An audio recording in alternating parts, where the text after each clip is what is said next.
You're listening to the A Bit From Within podcast with Felicia Marty. One of the things that I like to do when I'm talking about moving forward is also look backwards. And so I thought that today it might be a good idea if I kind of shared a little bit of the breakthroughs that I've had that have really helped with my self-care over the past few years, as well as just some of the mindset shifts that I've had that I think have really helped supported in my personal growth. Doing this practice of actually looking backwards can help you, one, not only see things in a new way, but also remember that you've actually done a lot of really good work, that you don't need to snap into this new year, new you kind of mindset. Hello there, and thank you so much for joining me today for a new episode of the A Bit From Within podcast. My name is Felicia. I am a self-care specialist as well as a certified astrologer, coming here every single week to share a little bit from within with you.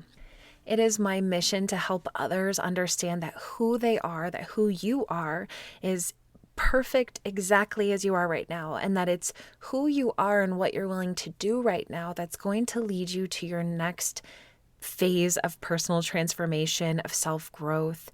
And personally, I think that treating yourself with kindness and support and even self-understanding, that's one of the reasons I recommend astrology is such a wonderful tool, is that the more you know about who you are, how you think, what you need, you're going to be able to find new ways to grow in a way that actually feels natural and supportive for you.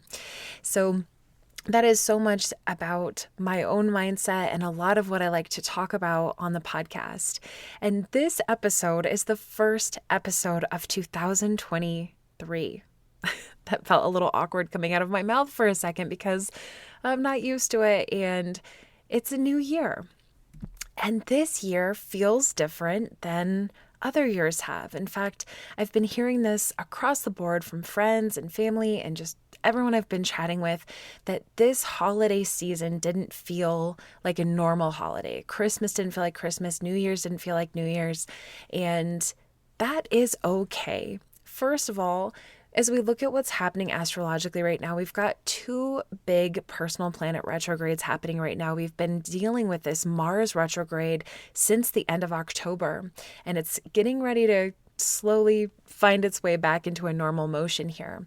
But just a few days ago, Mercury went retrograde as well. And so there is this feeling of a little bit of a pull out, like the tides are moving out and away. And so those green light feelings that we like to feel this time of year, they're not happening right now. And can we be okay with that? I'm really working on that in my own life right now. Like, can I just accept what is right now? As I look back at the month that I had of December, I'm like, holy cow, I feel like ever since Thanksgiving, like I just got slapped upside the head and I was just like a top spinning, trying to just be wherever I was in that moment. There was not as much focus and I was going to say mindfulness, but that's not quite the right word. I didn't feel like I had a lot of control over what I was moving and working with and integrating into my life. I kind of felt like more because I was at the mercy of the random things that were popping up in my life, the crises that I had to deal with, the plans that were just coming and unfolding, and managing my way through that. And so if you've been feeling like that too lately, that you're just doing the best that you can just to keep up with what's being given to you, one, please know that you are not alone. And two, let's normalize that being okay. And I will tell you what, over the next few weeks, this is going to be really important to keep in mind, and I'm going to share with you a little bit more about this. I want to talk more about some retrograde best practices as well as some Capricorn self-care that might be really good for you right now. But first, I do want to let you know what we're going to be talking about at the heart of this episode, and that is around as you move into this new year, this 2023 new beginning, new chapter, kind of defined calendar year that will help you understand the things that happened for you this year, the accomplishment, the growth, the achievement, the milestones, the losses, all of it. what kind of things might it be best to work on? And for me, one of the things that I like to do when I'm talking about moving forward is also look backwards. And so I thought that today it might be a good idea if I kind of shared a little bit of the breakthroughs that I've had that have really helped with my self-care over the past few years, as well as just some of the mindset shifts that I've had that I think have really helped supported me in my personal growth. And I think that doing this practice of actually looking backwards can help you, one, not only see things in a new way, but also remember that you've actually done a lot of really good work, that you don't need to snap into this new year, new you kind of mindset, because it is who you are right now that is going to take you wherever you want to go. And sometimes we have those times in our life where we are just set on some goals and then we just go out and accomplish them, and it's that easy. Other times we have one idea of where we're going to be heading, and then life does something totally different with us. It puts us through experiences and situations that we have never navigated before, or that we have never navigated in this way before. And we have to do our best to learn and grow from those situations and obstacles on top of it all. So right now, no matter what you've got going on or what you think is going to be coming for you in this next year, I think just a couple of best mindset practices can maybe really help. So that's what's going to be at the heart of today's episode. We're going to get to that in just a minute, but first we'll talk about what is happening astrologically. If you are new around here, you should know that every week we do a short astro check-in where I just talk about some of the influences happening astrologically right now and how it might benefit you to know what's going on. Like I mentioned before, we have this big personal planet retrograde thing happening with two planets, Mercury and Mars. And the reason we talk about those as personal planets is because they are a little bit closer to the Earth, and so their influence on us on a day-to-day basis is a little bit stronger. They also move a lot faster. So with Mercury, everyone is kind of more aware now of this whole Mercury retrograde thing. There's a lot more talk around astrology. And there's a lot of jokes about Mercury retrograde. In fact, every time I'm like, oh, this is Mercury retrograde, I always have people that look at me like with like the bigger eyes or the rolling eyes or just the jokes around, oh yeah, Mercury's in Gatorade, and that's totally fine. This does happen quite a bit. It happens 3 to 4 times a year. And for us in 2023, we're going to be having one of those 4 years because we're starting the year off in a Mercury retrograde and we'll be ending this year in a Mercury retrograde. Now, for me, right away, that kind of puts this tone on this year that sometimes we have to backtrack in order to move forward. This doesn't mean that the entire year we're going to be feeling lost or backtracking. In fact, I think it's normal to be afraid of that because when we think about what we've gone through collectively since 2020, we already feel like we've been going through that. So it's not going to be exactly like that, but there's just this feeling of, hey, you need to slow down and you need to find yourself. Because so often I think when we have all of these, like this forward momentum, we lose ourselves in external goals. When we have the time and space to pull back, then we can be like, where am I in all of this? In fact, it's usually those times in our life when things aren't working or we're going through a major challenge that we do find ourselves in a much more authentic and real way. This is when we are kind of forced to change relationships, put up different boundaries, change our habits, quit doing the things that aren't working for us anymore. We're so much more likely to commit and follow through with those things when we're in a bad place than we are when we're in a good place. When we're in a good place, we just keep going with whatever we're doing. So not that you have to be in a bad place right now or that Mercury retrograde equals being in a bad place, but there are some disruptions that happen that can kind of rewire things and just pull you back a little bit, slow you down, redirect you in order to move forward. So I've got 3 best practices that I like to use when Mercury is in retrograde. So you can keep these in mind, especially over this next week, but these will be good through January 18th. So we've got just a little over 2 weeks to really embrace these things. The first one is listen to all of your favorite music. In fact, stop listening to the things that you may have been listening to a lot more recently and go backwards in your music journey. Think of, what were you listening to when you were in high school? What was your first real album that you fell in love with as you started to develop your own voice as a kid? Or not necessarily your own voice, but your own musical interest and your own taste as a kid. What would you listen to with your parents in the car? What did you listen to when you were in college driving around? What did you listen to when you were with either your current partner or an ex, or when you were falling in love with somebody, or that one time when you were reading that series, you were listening to a lot of this thing? It could be anything. It could be something from a really short chapter of your life, or just something that you really used to love. It could be a kind of music. Lately, to be honest, I've been listening to a lot of musicals. I've really loved that, especially in college. And so going back to a lot of my favorite musical songs, it just fills my heart up. But you can also even just think back to a specific artist, or even just a specific album. For me, I even have a lot of old playlists that I don't have anymore, actually, because they're not even just playlists. They were mixed CDs back in 2005, 2006, 2007. I had a lot of mixed CDs. These were in my college years, and I don't have those anywhere anymore. It's not like I have them on a Spotify playlist, but I can still remember a certain grouping of those songs that I would listen to. And so go back to those kind of things. This is an awesome best practice because music, it has a way of bringing us backwards and also helping us unlock things to move forward. It kind of jogs your memory. It gives you inspiration. There's so many good benefits of going back in your musical loves. The next thing that I'm going to suggest you do right now is find a place where you have a lot of old stuff that you haven't been through in a while and go through it.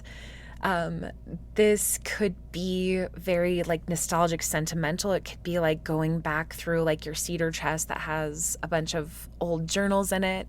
Or it could be something more practical, like going through that file of papers that you just piled up over the past year that you definitely don't want to get to. It could be old notes or old blankets. It could be your closet, all your clothes. It could be just any area in your life that you feel kind of drawn to sorting through right now. And even if it doesn't have a big nostalgic thing, let's say you're just I really feel I really need to reorganize all of my Christmas stuff as I put it away, or I keep all my Christmas stuff in the garage and everything is a mess right now. It doesn't have to lead to a big, obvious breakthrough, but I promise you there's something in going through and sorting through the stuff that will help your energy as you move forward. I know that sounds kind of cryptic, do it and it'll be great, but I promise you it will lead to some kind of breakthrough. And then this is kind of similar, so I don't even know if this should be a total separate best practice, but during retrograde periods, I like to do the kind of boring cleaning organization as well. So this could be going through my desktop or the Photos app on my phone, or I've got a lot of business papers and household stuff that I just, oh my gosh, medical bills. It kind of goes into a catch-all place, and my intention for this Mercury retrograde is to go through all of that right now. And this is really nice as you start to think of what areas of your life do you just need a little bit more peace in, or a little bit more abundance in, or freedom of movement. Look to those places where you might have a physical blockage of things. It could be your bookshelves. It could be that one room that everything gets piled in, and you don't have to be black or white about it, right? It doesn't need to be. I know that for a lot of people who have a big area of their house where a bunch of stuff gets put, it can be very overwhelming to feel like I can't go through all of that. You don't need to go through all of it. Just pick part of it. Pick a corner of the room or a category of a thing, or know what it would feel like if it was just a little bit better. It doesn't have to be so black and white. I think that's a mistake we all make a lot, is feeling like there's no room for negotiation. And in truth, there's tons of room for negotiation. So don't have to set the bar as high. Just be willing to tackle a little bit of it. And like I said, that's not the most fun, like Mercury retrograde hack, but there is something to be said for making space and for going back through stuff that you've collected, been given, sorted through, paid, need to pay, all of those things, and get clarity to move forward. So keep those things in mind. And of course, when it comes to your mindset during this time, and I'm just talking in general, getting through each and every day, I highly, highly recommend embracing flexibility and impermanence. And what I mean by that is you are going to have to be flexible right now because things are not going to be working as they normally do. You might have to be turning off and back on your devices right now, like just weird little glitchy things may be happening. I've been dealing with this a ton. I've had it where like I cannot get a program to open on my computer, and then I restart it and then it still doesn't work. And then finally, as I'm like beating my head against the wall, I have to go ask Dave for help. And when he comes upstairs, the program is open, like that kind of thing. Last night, we were at a Celtics game because the Celtics come to town in Denver here once a year. We're huge Celtics fans. We love basketball.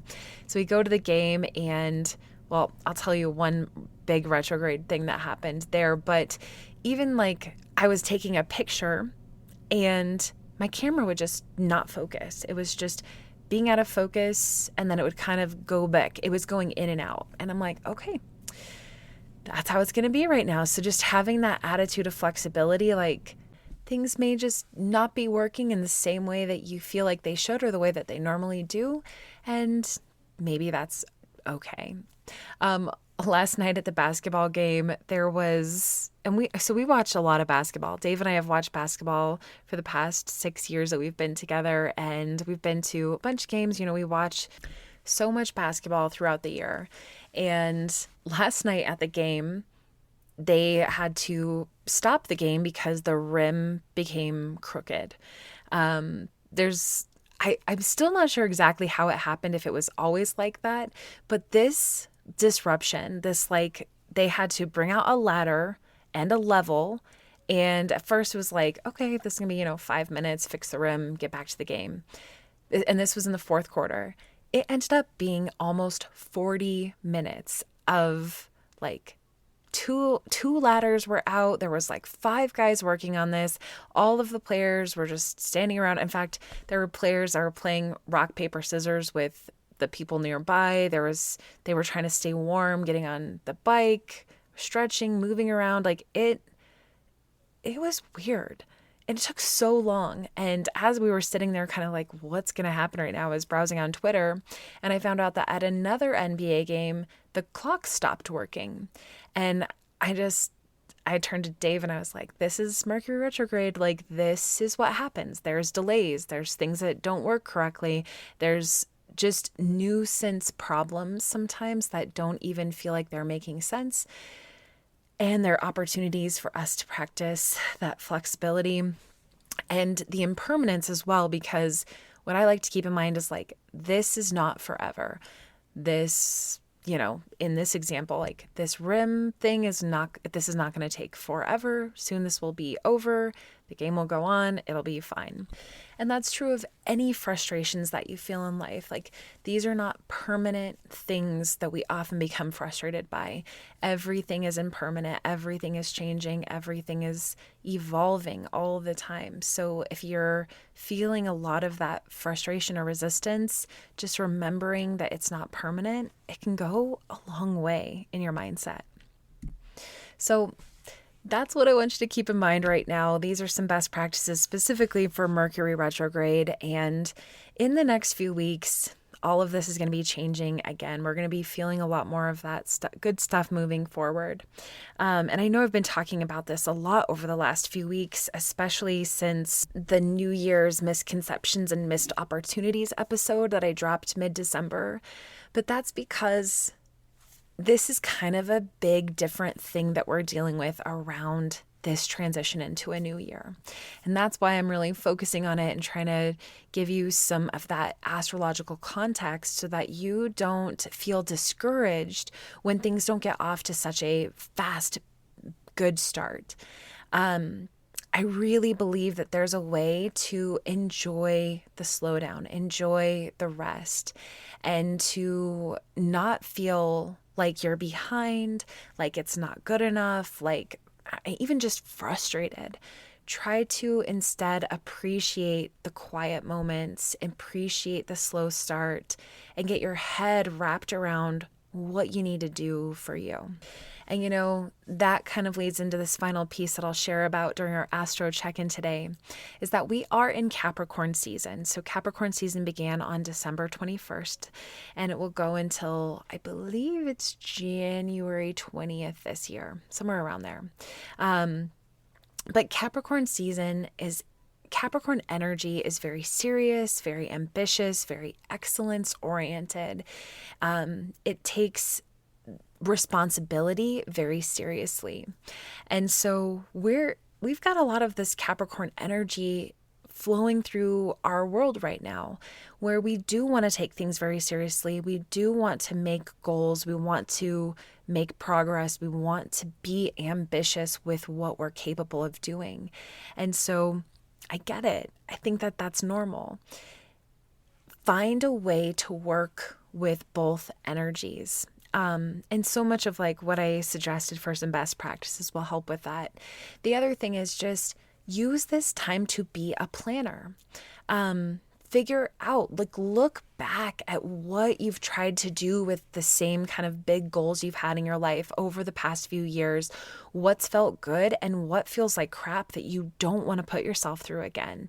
And really think about what you've learned from those past lessons that you can change a plan for yourself moving forward.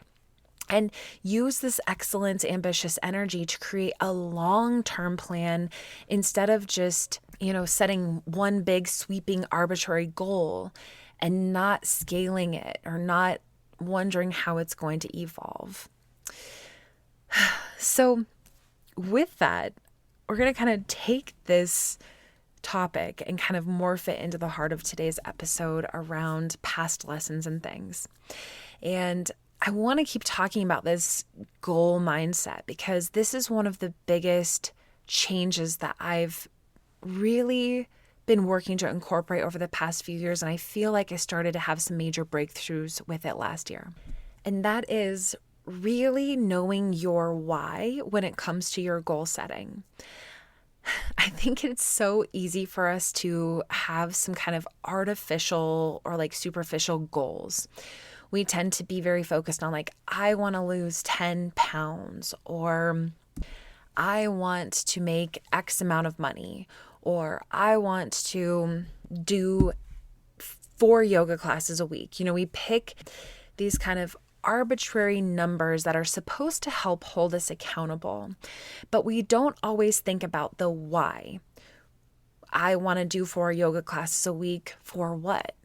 For more mental peace throughout the week? Okay, well, if that's your why, is picking a number like 4 yoga classes going to be what actually helps you with that goal? Is there a different way that you can know if you are feeling more mental peace throughout your week? If your goal is to lose a certain number of pounds, well, why? A lot of us pick that goal because it's very all-encompassing, right? It's we want to feel better. We want to look better. We want to be more confident. We want to feel better in our bodies. We want to have more joint mobility. We want to have better endurance. We want to go on more adventures.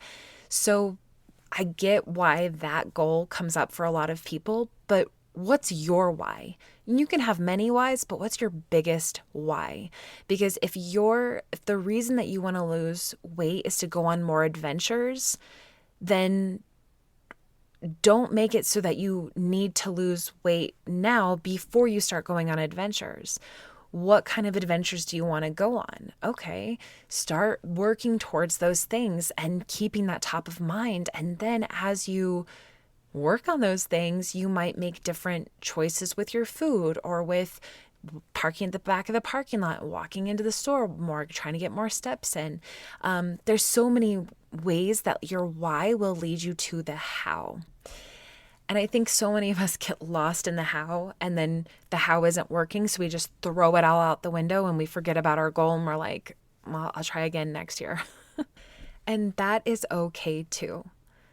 This is a little bit of a side tangent, but the other thing I've had to learn and really have a breakthrough on is that sometimes you're working on a goal will lead you to the next step that you won't be able to action until other things happen. And what I mean by that is, well, let me share with you something that I did last year. On January 1st last year, I decided I was going to make one TikTok a day, every day through the month of January.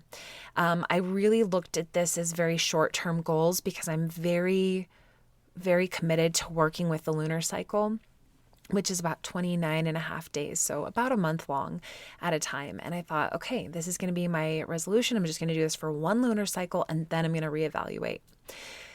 And it was really challenging. In fact, I didn't even tell Dave that I was doing this for like 3 or 4 weeks because I just wanted it to be for me. I didn't have a lot of my friends on TikTok. I wasn't doing it for compliments or for other people. I needed to what was my why? As I wanted to put myself out there in a way that I wasn't comfortable with, and I wanted to get better at short form content. So having a little bit of that anonymity really helped, and I was curious to see where it would lead. And so that first month was awkward. It was I was trying a lot of different things. I was trying like some trends. I was trying, storytelling. I was trying talking about some astrological stuff, like things that I've talked about on the podcast. I was trying to figure out a way to condense that into, 60 seconds. I was trying short videos and long videos. I was just trying a bunch of different things, and it felt awkward. And it also felt reassuring, like I can do this. I don't need to be perfect in order to just keep going. By the end of the month, I had a lot of fun with it. And so I decided to do another month. And that's how I looked at it as I'm just going to try to do this for 1 month at a time. And at the end of that month, I can choose what I want to do, grow or change. And the first 4 months, so like through about April, I didn't see a ton of progress with like followers or anything like that. I had set kind of an arbitrary goal around that time where I was like, it'd be really cool to get to 1,000 followers by the end of October. Why? Because on TikTok, once you have 1,000 followers, you can go live. And I thought, well, that'll be cool. Like as I step more into astrology and finish my certification and just connect with different people, I'll have a bigger voice to be able to talk more about a bit from within. I'm changing careers. I've been a wedding photographer for a really long time, and now I'm transitioning out of that. That'll be a cool way to be able to do that. And 1,000 seems pretty reasonable. Let's do that. And somewhere along the way, I really did start to figure out more of what worked for me. I let go of the need to have to post every day. That I think that probably fell off kind of in the summer because things just got so busy with my life and with weddings and with work that there were some days where I just didn't post. And that was as much of a necessary part of the journey as in the beginning posting every day was. And this is why I think it's so important to focus on short-term goals, because your goals and needs change. In the beginning, I needed to commit to the discipline of it. I needed to get through the awkward part. I needed to practice different things, and committing to doing it once a day was the best way to do that. Then I got to a place where it became so stressful to have to post once a day to come up with something when my brain was fried, when I was answering emails and shooting weddings and doing all of this other stuff, that the best thing I could give myself then was permission to come back to it when I was ready.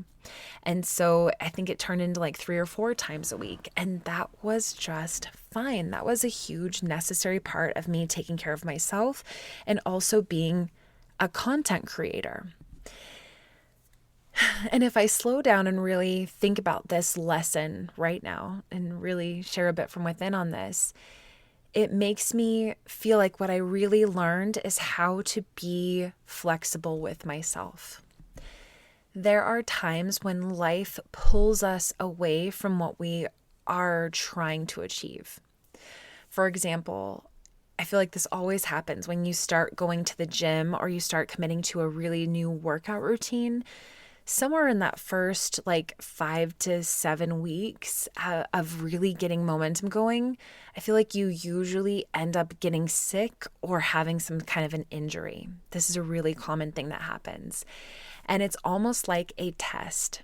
1, can you commit to your healing? And 2, can you pace yourself back into the momentum that you had before getting into that injury or sickness?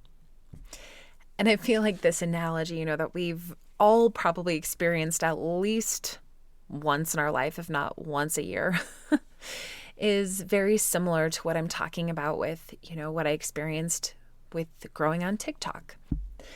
And being inflexible in that moment, if I was just focused on being disciplined in the action of creating instead of what was going on inside of me, I would have ended up hurting myself and probably leaning more towards burnout or hating being on TikTok. And then I would have gotten to that place where it became so bad that I didn't want to do it at all anymore. And that's not what I want for myself in any area of my life. I don't want to have to push myself to a place where I hate what I'm doing. And that is an area of my life that I feel really proud of having that breakthrough in.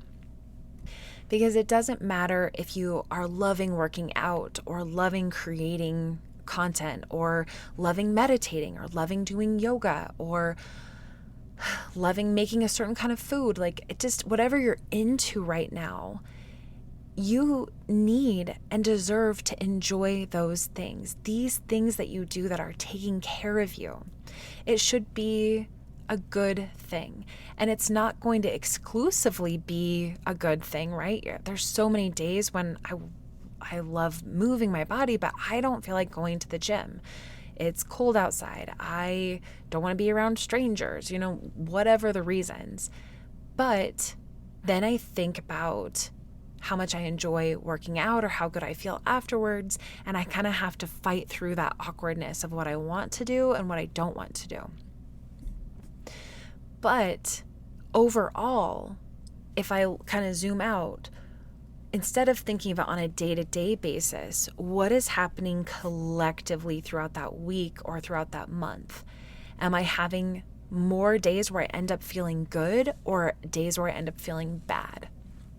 And that question right there is what helped me realize when I was very committed early on to being like, no, I have to post once a day, to realizing, okay, no, this has shifted into something new. Because in the beginning when I was doing that, overall, I felt good doing that. And then it got to that point where doing that started feeling really bad. And that was my cue that something needed to change. So this kind of leads to the next big breakthrough that I feel like I've had that I'm really trying to keep with me moving into this new year, is that it's so important to be mindful of what makes you feel good and what makes you feel bad. That sounds simple, but so often, how often are you moving through life with things that make you feel bad all of the time? This could be literally in so many different ways. It could be the food that you eat. Like for me, every time I eat dairy, I just feel kind of gross, I feel kind of tired. My face breaks out. It's something that I've known about myself for a long time. And yet I have continued to struggle with giving up dairy. It has been a very hard thing for me to come back to. About 10 years ago, I was really, really, really good about it. Like, I swear, like years of my life, I committed to like being without dairy and it felt awesome. And then stuff changed and then I just kept going with it. And I haven't been focused on how bad it makes me feel. And so that's one example. It could be the foods that you eat, right? But this could also be the situations that you're in. It could be the people that you have in your life. I've been there where like, whether it was a certain coworker or a friend or even a family member, every time I hung out or had to interact with these people, I just felt bad. And I know this is something that a lot of us struggle with. With coworkers, there's not always a lot we can do. We have to just kind of learn how to deal with people who are irritating to us. But you know what? We don't have to go to lunch with those people, even though we did early on in our work environment. We don't have to sit next to them during meetings.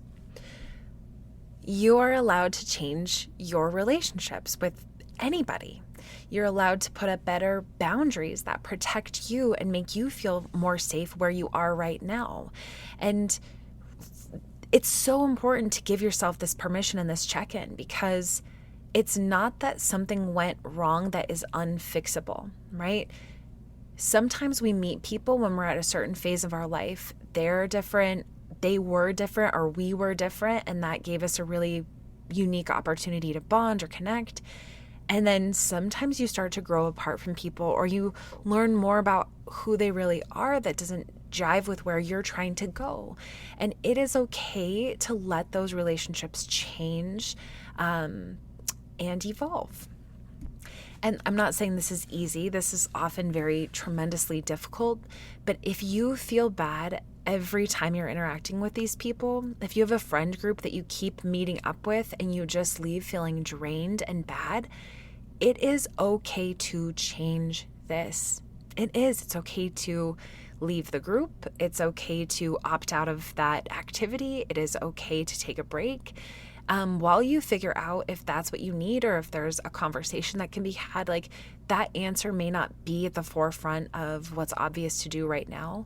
It is okay to just simply take space and get away from what makes you feel bad. Another way that I've really implemented the feeling bad thing in my life is that when it comes to social media, I have to be so picky about what is coming into, my mind.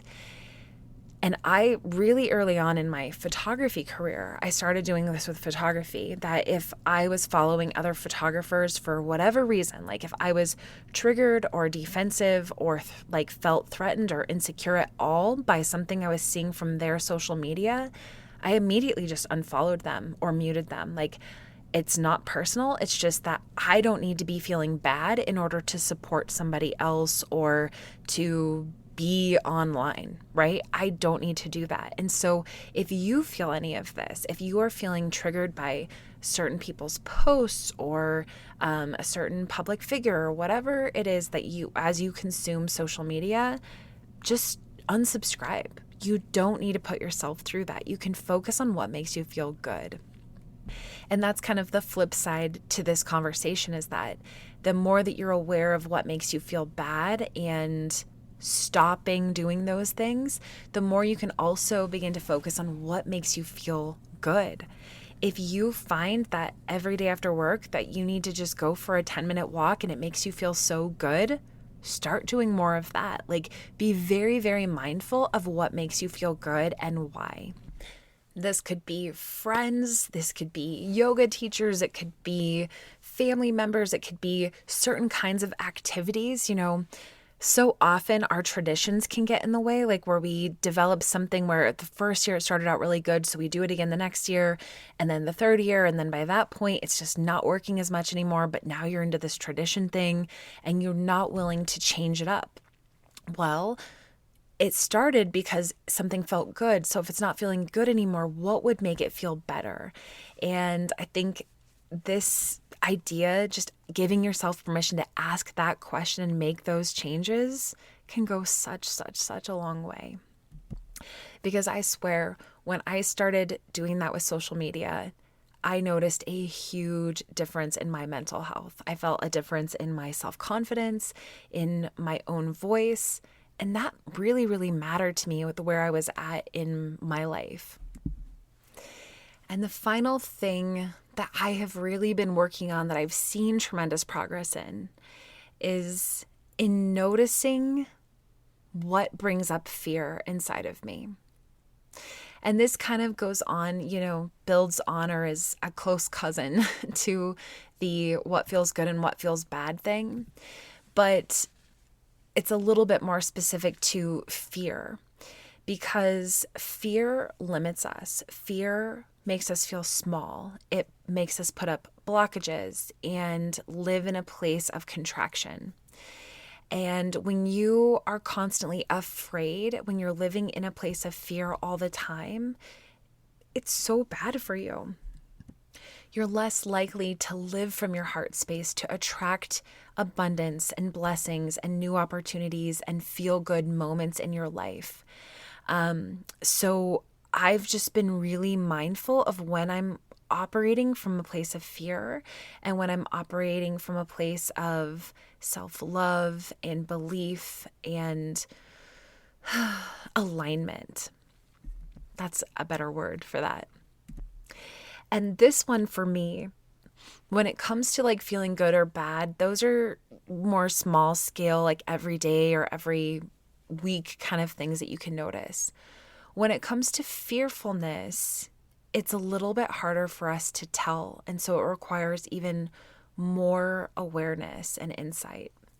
And I realized that in 2022, I was operating under a tremendous amount of fear.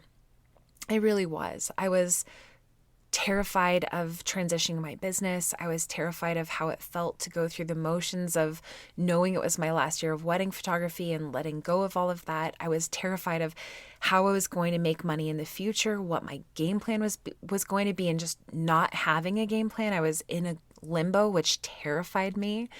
I am a kind of person that really needs stability and security in order to feel really good and feel myself. And so just this underlying current of not having that was terrifying for me. And so being in that fearful place, I noticed that fear was showing up in my relationship with Dave. It was showing up in my connections with others, like things that I was willing to do, things I wasn't willing to do, the things that were triggering me. Like there was just so much fear.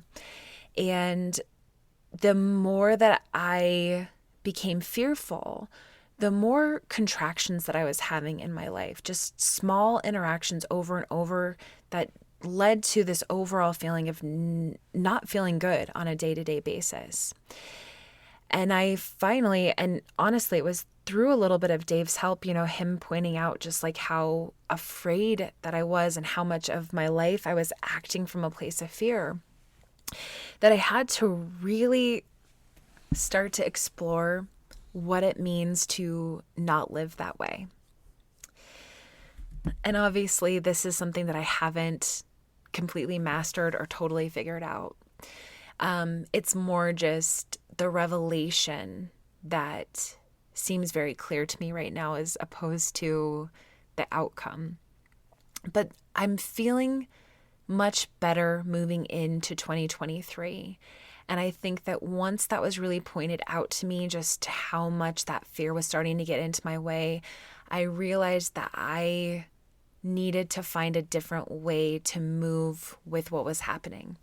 In fact, I can remember very clearly right now that I saw my favorite acupuncture guy. I need to get him on the podcast this year. But I had this really big revelation when I was having a session with him.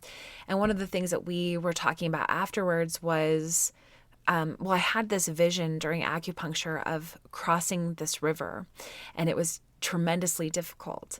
And he said to me afterwards, when I was sharing that with him, he said, when you're crossing a river, you don't just go straight across. You actually have to kind of go downstream with the current in order to cross, and you end up in a different place than you were originally maybe meant to, and then you maybe have to backtrack or figure it out from there. But it's easier to cross the river going with the flow. And that was like this big unlock, right? Because for me, my fear makes me just look right across the river and fixate on getting to that point and feeling like I've got to go through all of the hardship of this. I've got to carry the weight of this burden, the resistance of the moving through the water. This is so much a part of accomplishing this goal. When that's not reality. That is fear that's making me locked into that because I'm so afraid of not getting it or not being there. The truth is that there's a lot more options and there's a lot more possibility out there. And when I let go of that fear, I can see that. I can see how much easier it would be to go a different way.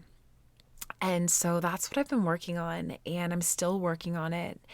And I am moving through life right now and choosing, as I move into 2023, to be willing to see where the flow will take me and to be more open to the possibilities of the future. So know my why, know what's important to me, know what I need, notice what feels good, and make sure that I'm not being constricted by the fear. So I hope that little bit from within, that it resonates with you as you move into this new year as well. And I just feel compelled to say that as you listen to this, as you sit with what you're going through, just remember it's okay to take it piece by piece and bit by bit. And I get better mention this now because I totally glossed over this when I was talking about the Astro check-in. But at the end of this week, on January 6th, we are going to be having our first full moon of the year. And I actually think there's something very beautiful and very symbolic of what we're all feeling right now, of starting this year out with first an opportunity to let go. This full moon is happening in the sign of Cancer, so opposing that Capricorn sun. And when the moon is in Cancer, it's very, very comfortable there. The moon is the ruler of the sign of Cancer. So there's this symbiotic relationship that happens. And this full moon in particular, it's going to be a beautiful time to remember ourself, our roots, our feelings, our instincts, and what is happening for us on a personal level in the safety of our little, crab shell, our home, our environment. And that might be in stark contrast to what we feel like we have to be in the world outside of our shell. That's more of the Capricorn, the appearance of things, the accomplishment in our public self, our career, our work life. And there can be a big stark difference between the two. And sometimes we need to focus more on what we're trying to achieve in terms of resources and accomplishment. And at other times we need to really focus on the importance of what's happening internally and what's happening inside of us, what's happening inside of our homes. So I want you to remember that. And if you are really interested in all of this stuff, I have the last one that came out is a huge end of year self-care guide. This came out at the last, I always create these at the beginning of a lunar cycle. So it came out with the new moon, and it goes through, all of Capricorn season. The end of year guide has a roadmap for 2023. It has a ritual for a vision board, but it also has a specific full moon ritual on letting go. So if you're interested in that, you can get that by just supporting my work through Patreon for $3 a month. I have other options that include guided meditations and yoga classes and whatnot for a little bit more. But the $3 a month, it gets you access to this monthly self-care lunar guide that will really put into context for you ways that you can work with the zodiac and the moon to help support you. And the reason I brought all of this up is because I think this full moon is a beautiful opportunity to do this. And I want you to know that the next new moon that we're having on January 21st, that might be the best new moon to really kick off a lot of the normal things you feel compelled to start on January 1st. So if you're feeling that slow start to this year, if you're feeling a lot of red lights right now, maybe you are open to working with the lunar cycles. And if you are, I promise that the work that I do through Patreon, as well as through my website, I have a 2023 moon journal. All of that can really help support you and hold space for you as you do a different kind of approach to goal setting in 2023. All right, I think that will do it for us today. I want to say thank you so much for tuning in. Every week we end with a card drawing, so let's do that now. For Christmas, my mom gave me this card deck, this oracle deck called Healing with the Fairies by Doreen Virtue. So that's the deck that we'll use today. And one just flew out. Let's see which card this is. Feeling safe. Have you felt frightened or insecure lately? If so, this card is the signal that heaven is aware of your feelings and has come to your aid. You are surrounded by heavenly beings who love and protect you on an ongoing basis. The fairies remind you that your thoughts of danger are triggering your feelings of vulnerability. In your mind, you have given power to some outside entity. You believe that this idol that you've created has power to hurt you, yet the only power it has is that which you have attributed to it. The fairies urge you to awaken from this mistake concept. See that you have the power to create a happy and secure dream and make the decision to feel safe. Well, if that doesn't tie into what I was just sharing about living and feeling with fear and committing to that mindset shift, I love the beautiful way of just putting it so simply. It's important for us to feel safe. And in order to do that, we do have to focus on the things that contribute to that. We have to be mindful. We have to live with that mindful awareness. So with that, I will leave you until next time. Thank you so much for joining me, and I will talk to you soon.